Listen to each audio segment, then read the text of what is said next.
యాష్మి శేఖర్ భాష home sick గురించి ఆయన నేను రెడ్లో పడేసి ఆయన అంటే ఎలా అనిపిస్తుంది దాని గురించి అనుకోవడానికి ఏం లేదండి. తను రెడ్లో పడేసిన కారణం ఏంటంటే తను అవును ఈ వీక్లో చాలా డల్ అయిపోయాడు. నామినేషన్లో ఉన్న విషయం కూడా మర్చిపోయాడు. అంటే అది ఒక ఎమోషనల్ అండి. తన చిన్న డైలాగ్ కూడా ఒకసారి ఆ ఇంటి నుంచి అలా గిఫ్ట్స్ వచ్చినాయి అని చెప్పేసి అన్నప్పుడు కూడా ఎవరికైనా వాళ్ళ తండ్రి విలువ తెలియాలంటే అతను తండ్రి అయితేనే తెలుస్తుంది వాళ్ళ తండ్రి విలువ అని చెప్పే డైలాగ్ మాత్రం అసలు నిజంగా అనిపించింది. ఎవరికైనా నిజంగా ఏమో అది పెళ్ళి కాదు ఏముండదు, మన పేరెంట్స్ అయితేనే మనకి ఆ విలువ తెలుస్తుందని ఆయనకి తెలిసిందేమో. ఆయన అనే డైలాగు అంత ఎమోషనల్ అయిపోయి ఎయిట్ చేయడం.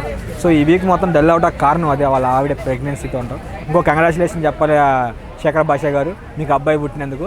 అక్కడ ఆయన ఆ మాట చెప్పిన తర్వాత నాకు ఒక సర్ప్రైజ్ కోసం వెయిట్ చేస్తున్నాను సార్ అంటే మీరు వచ్చి ఏదైనా మాకు మా ఆవిడ డెలివరీ డేట్ ఈరోజే దాని గురించి మీరు చెప్తారని చూడంగానే కొంచెంసేపు బిగ్ బాస్ అడిగి ఆ విషయం మీకు ఆ అబ్బాయి పుట్టాడు అని చెప్పగానే ఆ మాట వినగానే గూస్ బంప్స్ అనమాట. ఎవరికైనా సరే ఆ వీడియో చూసిన ప్రతి ఒక్కరికి అంటే ఆ షో చూసిన ప్రతి ఒక్కరికి అది చూసిన తర్వాత గూస్ బంప్స్ కానీ ఎమోషన్ కానీ అవ్వకపోతే అది మనిషే కాదు, మాట కూడా రావట్లేదు. అంత ఎమోషనల్ అనిపించింది అన్నమాట.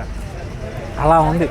అలా శేఖర్ భాష గారు అయితే అంత ఎమోషనల్ చేశారు. సో ఆయన ఆ రోజు మొత్తం ఎమోషనల్గానే నెక్స్ట్ డే కూడా ఆ గిఫ్ట్ రోజు కూడా చాలా ఎమోషనల్గా అందరినీ అందరికి దాని గురించి మాట చెప్పలేము, మాట కూడా రాదు. మామూలుగా నేను ఎత్తుని అలాంటిది ఆయన గురించి చెప్తుంటే అసలు మాట రావట్లేదు. ఎందుకంటే అంత ఎమోషనల్ అది చూశాను కాబట్టి నాకు అనిపిస్తుంది ఆయన అంత ఎమోషనల్ అని. ఎంత నవ్వుతూ ఉండే అతను ఆయన అంత ఎమోషనల్ అయిపోయాడంటే అసలు ఆయన యాంగ్రీనెస్ చాలా కోపమే చూశాను, ఫన్నీ చూశాను, అన్ని రకరకాలు చూశాను కానీ ఎమోషనల్ ఫస్ట్ టైం చూస్తున్నాను. సో చాలా మంచిగా అనిపించింది. చూడాలి ఇంకా ఆయన అయితే ఇంకా ముందుకి ఉంటే బాగుండు కానీ ఎలిమినేషన్ అయిపోయారు. సో అది కొంచెం బాధాకరమైన విషయం. శేఖర్ భాష గారు మాకంటూ అవకాశం ఇచ్చి ఎవరు వెళ్ళాలి అని ఒక ఛాన్స్ అయితే ఇస్తే ఆడియన్స్కి మాత్రం ఒక వీడియో అయితే పెట్టి మీరు వెళ్ళండి రా బాబు ఎవరిని వెళ్ళాలనుకుంటున్నారు వైల్డ్ కార్డ్ ఎంట్రీలో ఎక్స్ కంటెస్టెంట్స్ అంటే ఇప్పుడు నా ఎలిమినేట్ అయ్యారు అని చెప్తే కనుక కంపల్సరీ మీకు కాల్ చేస్తాను. మీరు మాకు సపోర్ట్ చేయండి. మా వీడియో మీరు చూసే కనుక కామెంట్ చేయండి. కామెంట్ చేశారనుకోండి మేమైతే మీకు సపోర్ట్ చేస్తాం. అలాగే మమ్మల్ని ఈ వీడియో చూసే ప్రతి ఒక్కరు మీకు సపోర్ట్ చేస్తాను. ఎందుకంటే మీకి గాడ్ అయిపోయారు, మేమరికి గాడ్స్ అయిపోయారు. మీరు అంత తోపు అన్నమాట. మీరు సెల్ఫిష్ కాదు, ఫిష్ అమ్ముకునే వాళ్ళు కాదు.